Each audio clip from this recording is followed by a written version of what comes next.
Welcome to the Zen Supermom podcast.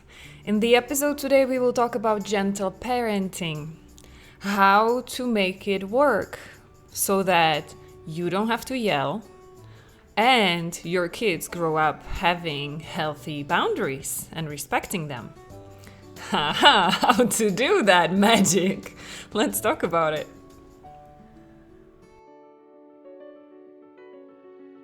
Hi, my name is Elena. I'm your mommy tantrum specialist, and I'm the founder of the Zen Supermom system.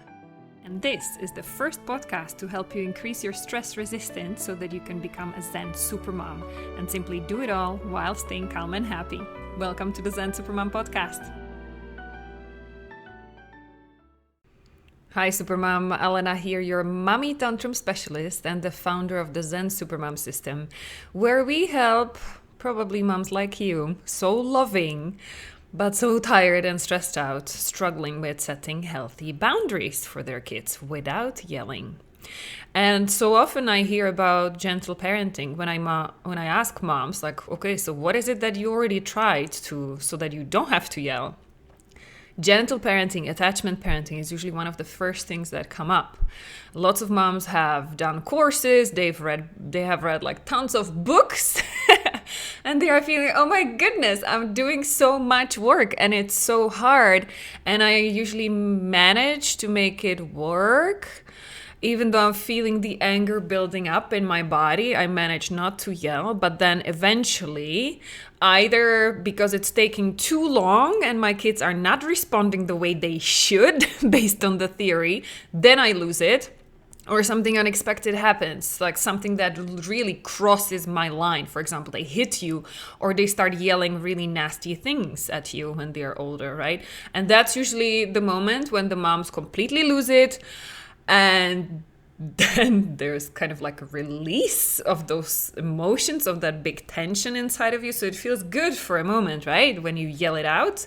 And maybe it works for a little because the kids, you get their attention and they stop doing whatever they were doing that was annoying you.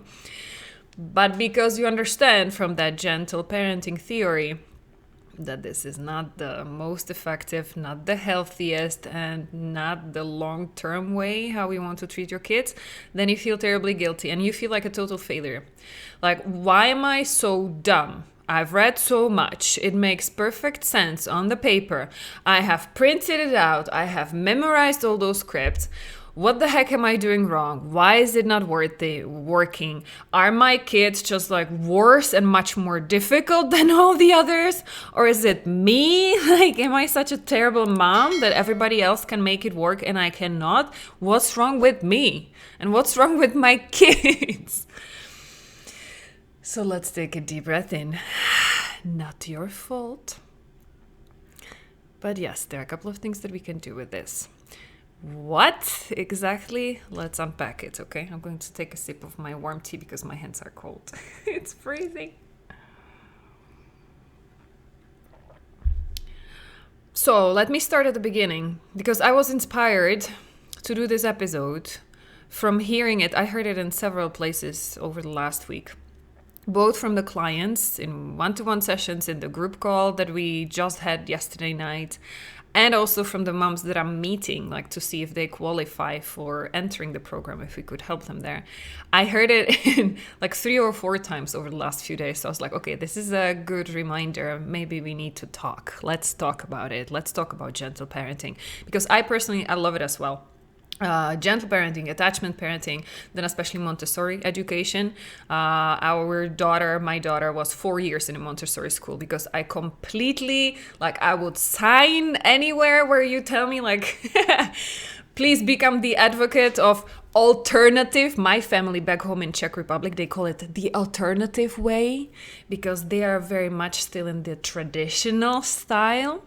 And this is exactly what I'm hearing from our clients and from the moms we meet up with. They are saying, well, all right. So first of all, I love the gentle parenting, but I cannot always apply it because I have to explode. Kids are not responding to it. And I don't know how to adapt those scripts in our specific situations because it just doesn't work. And then I feel like a failure. And then the next problem is if for some reason, miraculously, they manage to make it work, then the next stage is they're like, okay, I am making it work, but it's my husband who's the problem because he's still an advocate of the traditional parenting way. So he still thinks that we need to be more strict with the kids. He thinks that I'm too soft and weak and that they will grow up being spoiled, having no boundaries. Husband, mother-in-law, your own parents, whatever judgment from people coming from the outside who are thinking, well, just give up, like stop trying to make it work because it's not going to make it work. And your kids will grow up being awful people, just pushing everybody around.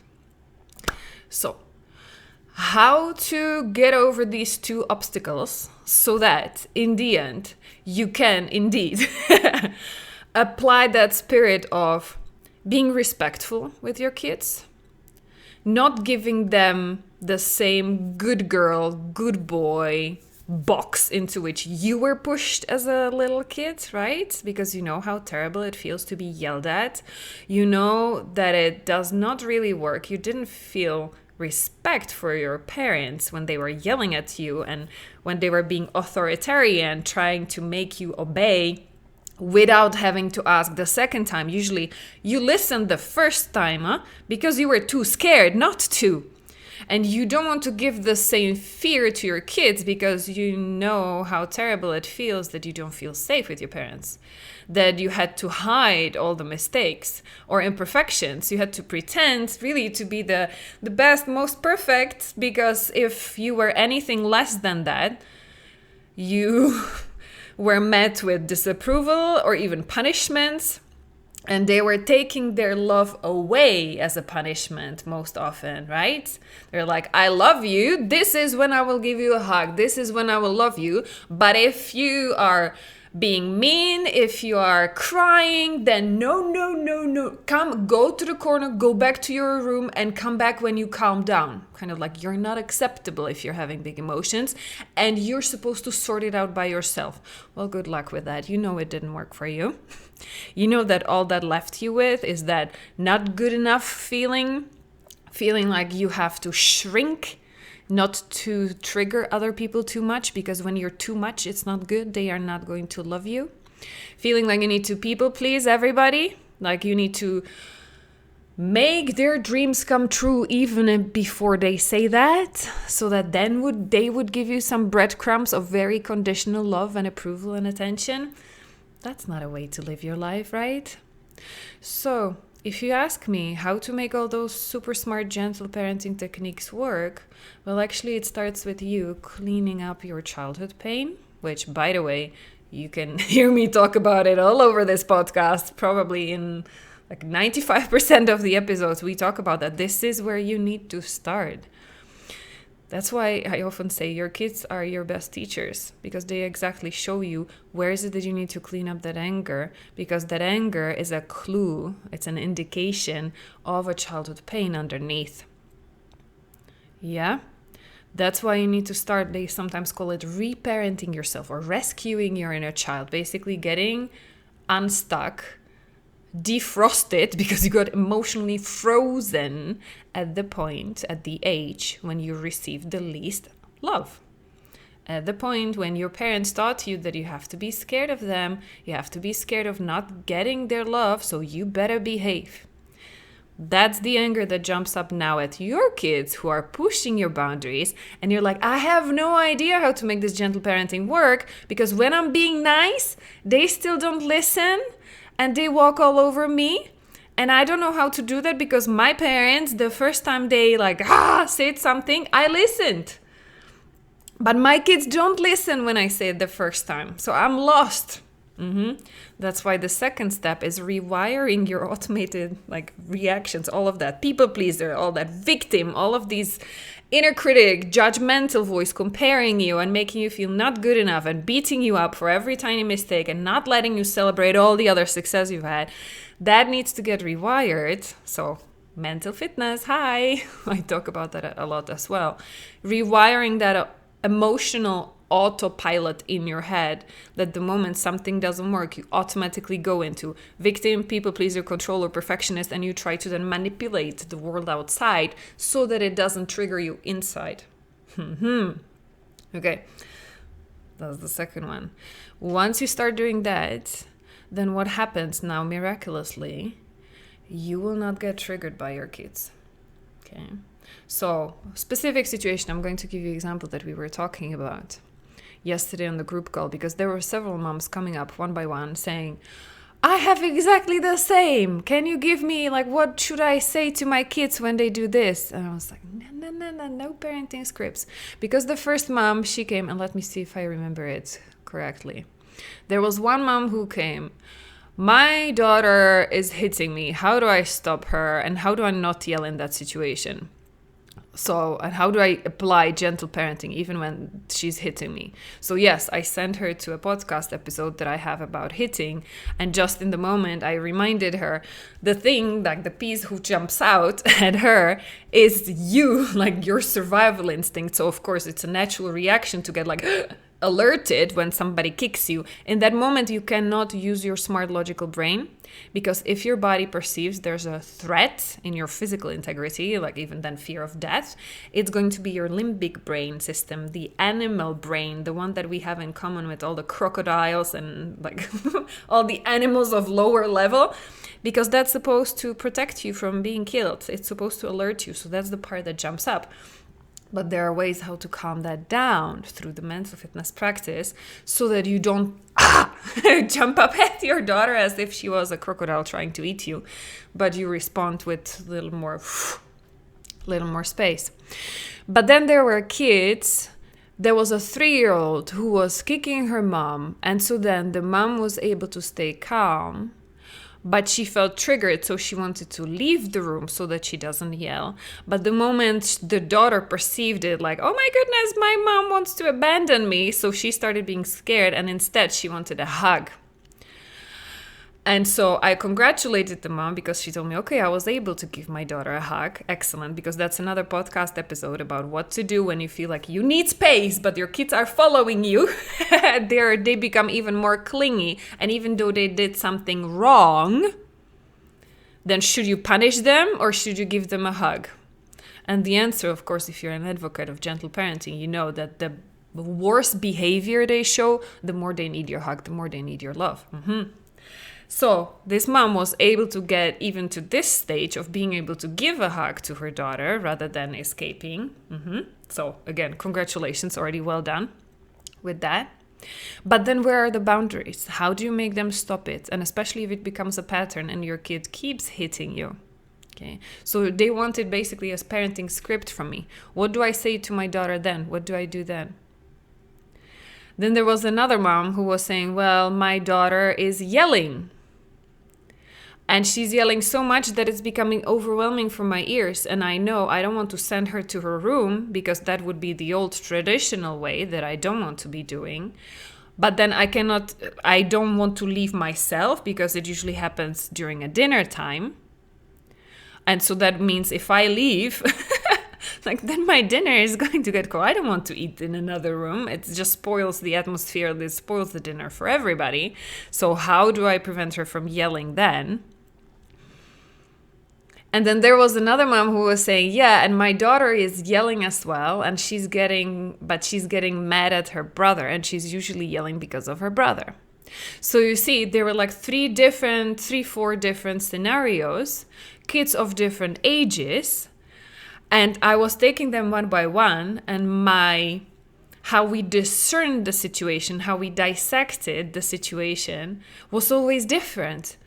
I never give parenting advice to any of our clients, and I don't want to give any advice to you either, because I know even less about you. I know a little more about our clients, the women that we work with, but I know nothing about you. But why I'm sharing that with you, so many different stories, and your situation might be different. This is why I want to bring it back to that gentle parenting, those scripts. That's why it doesn't work. Because it does not address the first thing to make it work. Any parenting technique, any parenting strategy or script is to understand what is the underlying need of my child? What is the need that is not being met? And that's why they are behaving this way. That's the first thing you need to understand, so that then you would not only know what to do in the moment when it already happens, but that you could take actions before it happens so that it does not have to happen, at least not that often. Okay, so in these specific situations, the mom who was saying that her, whatever she was, like 10, 11-year-old daughter, why she's yelling and screaming at the dinner table, there, unfortunately, it was a little bit of, how they call it in English, come to Jesus moment. I told her, look, I'm saying that with compassion. I don't want to trigger your judge and your victim voices in your head, but you've been in the program for only a couple of weeks, couple of months. What were you doing before? It was you who was yelling at the kids whenever you were stressed out and things were not going your way, right? So no wonder your kids are already so big. This is how they learned. This is what you taught them, basically, how to get attention and how to make it happen, whatever is not happening, whatever they are lacking. That's the strategy they learned from you, how to make it happen, because you were yelling. Now they turned into yellers. And I was saying that with all of my love and compassion, right? But this is what gives you then the information. Once you are able to understand this piece without getting triggered by it, without taking it like, oh my goodness, you're attacking me and how dare you judging me. If you're able to stay with that, also without turning into a victim, like, oh my goodness, I traumatized my kids and they're screwed forever. No, listen up. Once you understand what's going on for your kids, you will then be able to take the next step, which in this specific case was having an empathy and compassion for them. Yeah, it took a decade for them to learn this behavior, so of course it's not going to happen overnight that they drop it. And the advantage is, you as a mom have so much power. You are the most powerful person in their world. Sorry, dads. I know, like if you are a single dad, you're listening to this podcast, the mom, for whatever reason, is out of the picture, then it's you, dad. But moms, we have like biological advantage since the beginning. Sorry, but that's, at least it comes with some perks. The fact that we were pregnant and carried them and birth and everything, at least there's some advantage. You are the most powerful person in their lives, in their universe. That's why they learned from you so well how to yell.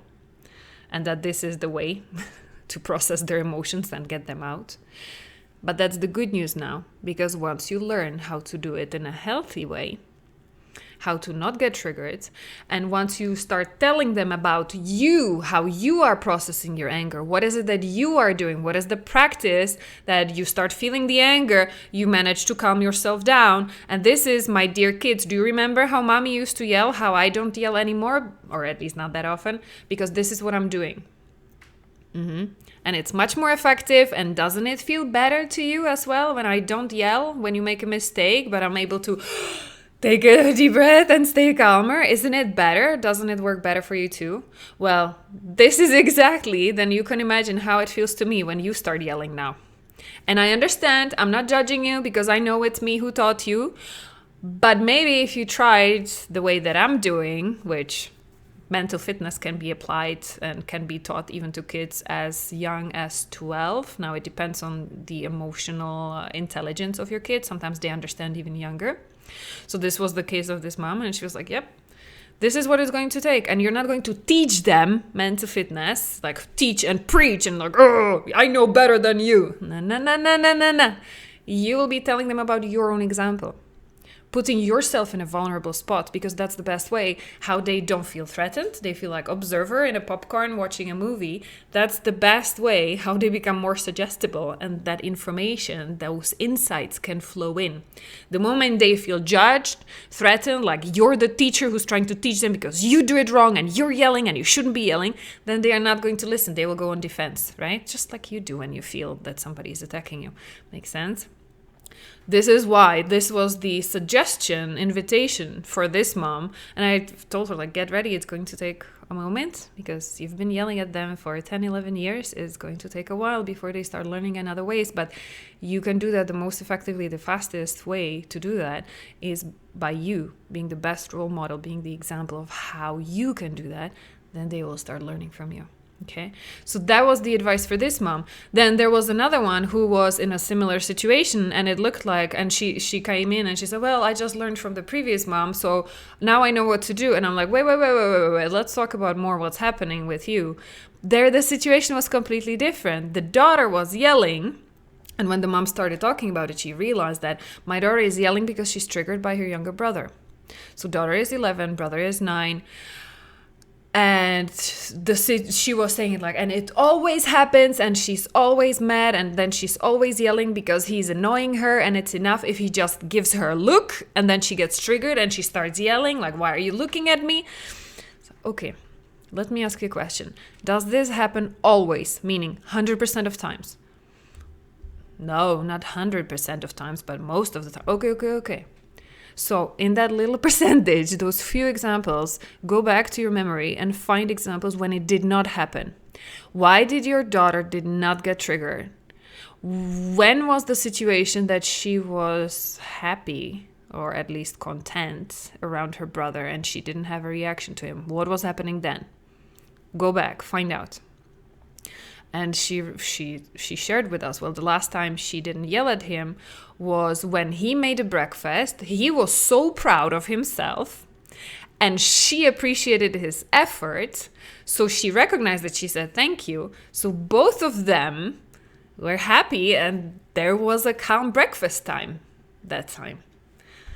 And so I said, well, isn't that interesting? So what does that teach you? What does that tell you about their relationship dynamic? What's going on? You see, it's completely different. You have kids of the same age, everybody's yelling but there is no cookie cutter strategy because those are completely different needs that these kids did not meet, right? In this second scenario, the older daughter was triggered by the brother because he was just being smaller, annoying her, and she wanted her peace. And again, her reaction, yelling, is something she learned from her mom. That's how to make him stop annoying me, is by yelling at him. Sorry, mom, on you. But then further on, how to clean that up, that relationship dynamic, how to make them stop fighting. The clue was already there. Well, not only the brother, he got a job to do. He got more space for being independent and for showing something, like being given a reason why he can be proud of himself. And then the daughter, she appreciated it. And that's what he wanted. He wanted to be seen. That's why he was annoying her so much. He wanted somebody's attention. Right? And she was the easiest to get the attention from, because she was reacting to him every single time. So even in a negative way, if he couldn't get it in a positive way, he got it at least in the negative way.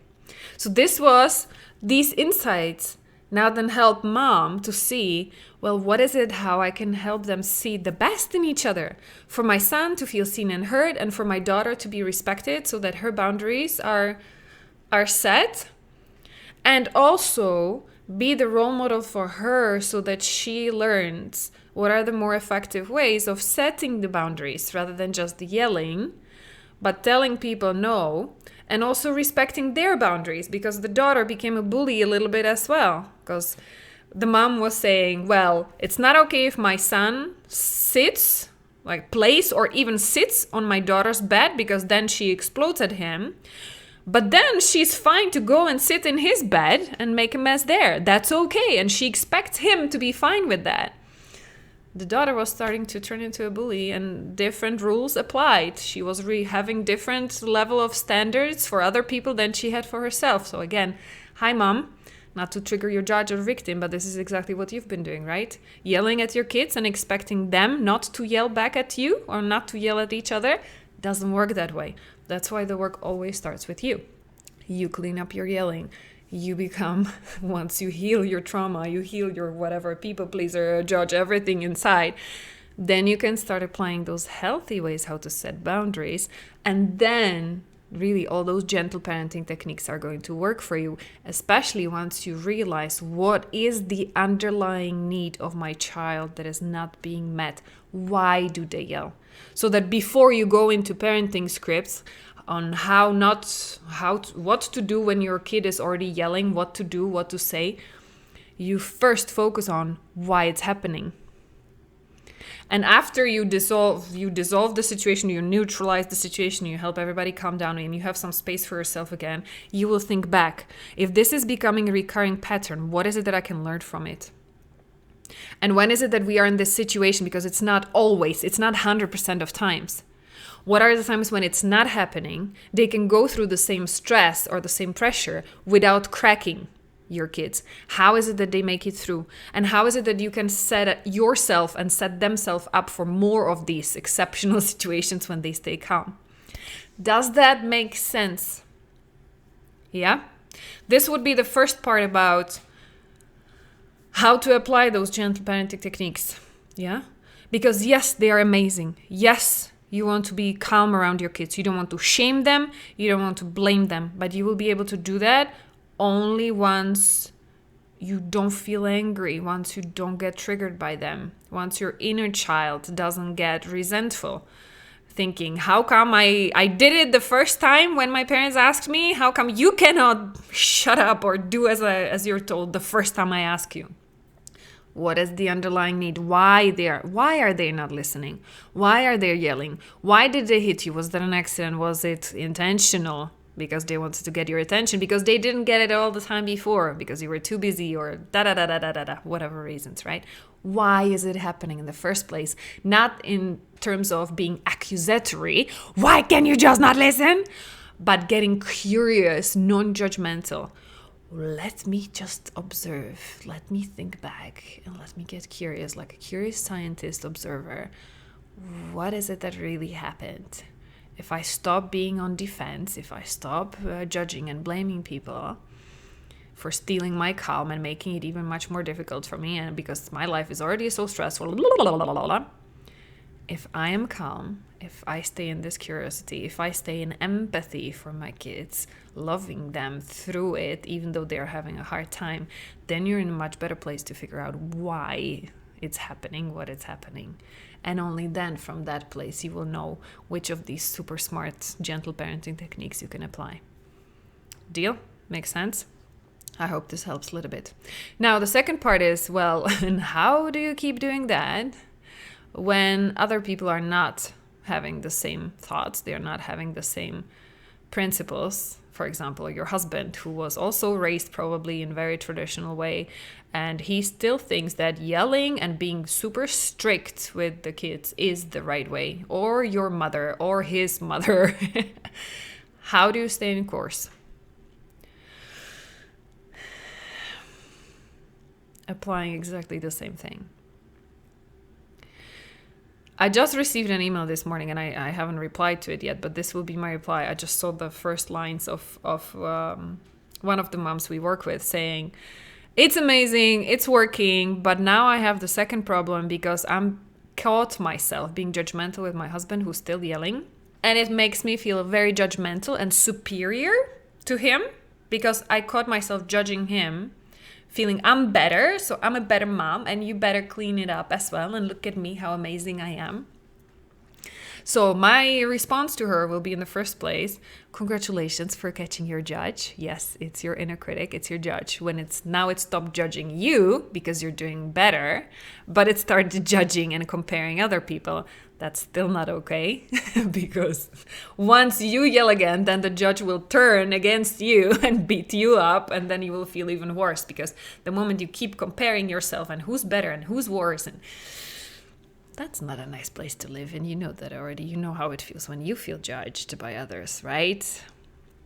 So after I congratulate her for catching her judge, what I'm going to share with her is, now that she has the awareness, I'm going to invite her to shift back to what we call sage in mental fitness, which is that you can imagine your sage as the older, wiser self. Imagine yourself being 80, 90 years old, having lived your life fully, getting on the other side of it in one piece, in perfect health, perfect clarity and state of mind, and just being grateful for all the gifts of that your life gave you. Okay, you have lived perfectly imperfect, amazing life. And now you're looking back at this situation. What would you tell yourself? What is it that matters the most in this moment? And how is it that you can support your husband in changing, maybe shifting his ways? Because you know how difficult it is already to change yourself. Now, whenever you try to change somebody else, it's impossible, right? So I always tell to all of our moms, the best sales pitch for your husband to get on board with what you're doing is when they see how it's working for you and the kids. And we hear that every week, moms coming and saying, my husband gave me compliments. And even without talking about it, I can see him starting to implement some of my tips and tricks that work on the kids. Because once I don't get triggered by the kids, my softy, too permissive way, it's actually working with the kids. And so he starts getting on the bandwagon as well, without us even talking about it. So this is why, again, I'm sorry to break you the news, but just like with your kids, cleaning up the relationship with your kids, cleaning up the relationship with your partner, husband, mother-in-law, your own mom, it starts with you. The moment you start pointing fingers and blaming other people and feeling like the victim of their imperfections, the moment you stop doing that and instead you turn the mirror and you start working on cleaning up your own judgments and your own stuff, the moment you get into your sage, remember that 80, 90 years old lady who just has that quiet little smile because she knows it all and she's not judgmental, she's just loving you. She has so much compassion because she knows you're learning from every mistake, and you have to go through these mistakes and challenges because that's how you grow. Once you stay in this energy, you will have the empathy and compassion for your husband. You'll stop judging him. You will start leading by your own example. And you will have that compassion because you will understand that having unpacked your own childhood trauma and pain, knowing how terrible it feels, having been treated, like pushed into this good girl box, having your own childhood trauma of not feeling loved and appreciated unconditionally for who you were, as you were, without having to change yourself, without having to tiptoe on eggshells around your parents not to make them mad, helping them even before they ask so that you save their time because they're so stressed out, and maybe then they will give you one extra hug and they will make you feel finally good enough at least once a day.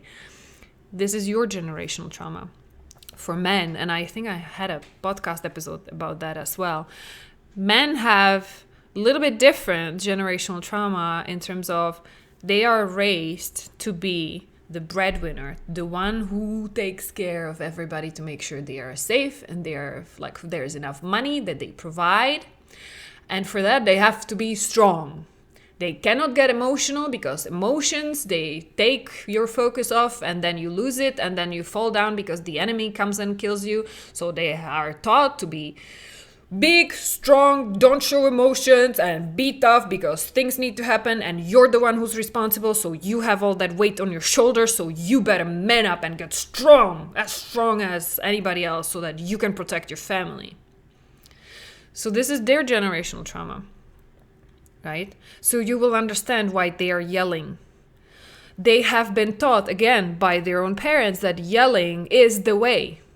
And they know it worked because look at me, how I grew up well. I'm achieving, I'm doing this, and everybody needs to listen to me because I deserve the respect, and this is how I put the respect on. It's been working for generations. It kept families safe throughout the war, like throughout all the dangers and risks, right?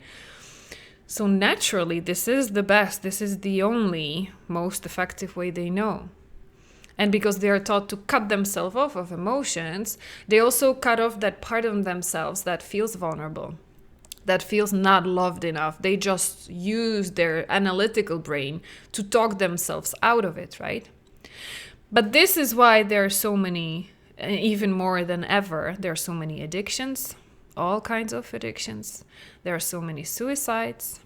There are so many depressions, because depression, all that depression is suppressed anger. They still carry that anger. They still carry that wound of not being loved for who they were. Maybe they were born a sensitive, empathetic boy, but it was killed when they were a kid. They were taught how not to do that. They were punished for showing their emotions, right? So once you get to this point of having empathy and compassion, for understanding a little bit more maybe what makes your husband promote this authoritarian, classic, like old style conservative parenting techniques, once you understand where he's coming from, you will have much more compassion for him. And you will know that it's not going to help yelling at him and trying to push him into teaching him a new way because it's better, because that would just deepen his trauma. He would feel all over again like you're the teacher or you're his mom, making him feel not good enough and criticizing him while he's doing his best. Honestly, in his mind, he's doing the best he knows for his family. So the moment you come against him too hard, you try to push him too hard, he's going to push right back. And then it turns into this power struggle and this like trying to prove who's right and who's wrong. Yeah? So the best way to win this power struggle is not to engage in it. Do not get into power fights.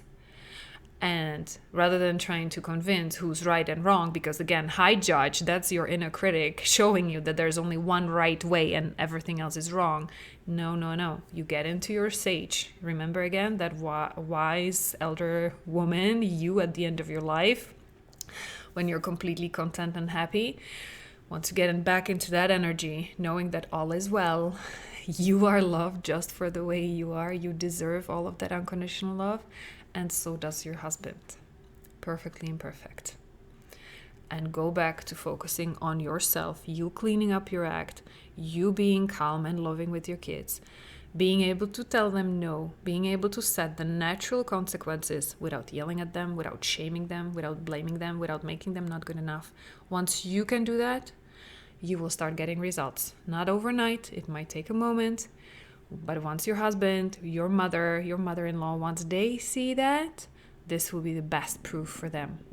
And even better, if you're ready for the ninja level, as I always call it, and really give them a powerful proof of why your way, the gentle parenting with heart, is the better way, is when you start treating even the adults this way, when you start giving the adults the benefit of the doubt, when you start getting upset when they make a mistake, when you start saying no and setting healthy boundaries in your relationship with them without getting mad at them for crossing the line in the first place. Okay? Making sure you stay safe. I'm not saying this is not a permission for anybody to hurt you or keep abusing you in any way. No, you set the boundary. You do whatever you need to do to stay safe and healthy. But you're not going to get mad or angry at anybody. Okay? You'll just, if you see that it's not working, and this is really, I don't want to turn this into like domestic violence prevention podcast. It's not a blank card. It's not a permission for anybody to come at you and hurt you, because you will not be able to say no. You should be saying no when things are happening that are not okay, right? But without getting angry and without blaming. Okay, most likely the people who are the craziest, the angriest, or the most depressed, those are the people who were hurt the most in the past, right? And I'm saying that not because I want you to become the shrink of your partner or mother-in-law. I'm just saying that so that you understand, you have compassion and you don't get angry. Okay? Because you being angry at them, it does nothing. Like, you are the one who punishes yourself. You're punishing yourself for their mistakes. That makes no sense. Okay? This is just a way to give you peace and to give you more leverage in that relationship. Because for the cases when it didn't get like super toxic and abusive, then you should absolutely, well, I'm not going to give any advice, but then you might want to consider leaving, like making sure you're safe. But in those situations when it did not get so far, you still love your husband, you want to make it work, he's just annoying because he's yelling at the kids even more than you do, then you're going to get the best, fastest, most effective results with him if you show him your love and you love him through it anyways. Even before he tells you all about his childhood trauma and he like cracks open and starts connecting with his emotions again. Most of the husbands, partners do not have the awareness to do their work, to do the work we are doing here in the podcast and then even more in the Zen Supermom program. Most of them never do that. But you can help them feel better and start yelling less and even have better, more connected relationship, the two of you together again, once you start giving them your unconditional love and once you start setting boundaries in your relationship with more empathy and love. You see? That's why what we are doing here, it goes way beyond you not being a yelling mom or you in any way being a parent. These, how would I call it? I don't want to call it strategies. This is actually a way of life for me, really, without exaggeration. Once you understand that we are all one, actually, that there is no separation. It's not you and the kids, it's not you and the husband, and it's not, you don't need a separate, different technique for your boss or for your best friend. It's always the same. And it's the same with how you want to treat yourself. Empathy, unconditional love, compassion, understanding that whatever bad happened in the past, okay, let's learn from it and let's move on. Not ignoring it, not avoiding it, but with this sage approach, having that clarity, seeing the bigger picture, how it fits in the big scheme of things, being able to draw the positive even out of challenging situations. This is really a way of life. It's not for everyone, but if you've been here listening to this podcast episode all the way till this end, it tells me that it might be for you. So I respect you, I honor you, and I see you, because not everybody has this courage, not everybody has this strength to push their hurt ego aside and start doing and learning something different than what you've been told your entire life. So I appreciate you for being able to maybe enlighten a few steps along your journey and make it a little bit lighter for you. Thank you, Supermom. Have a great week.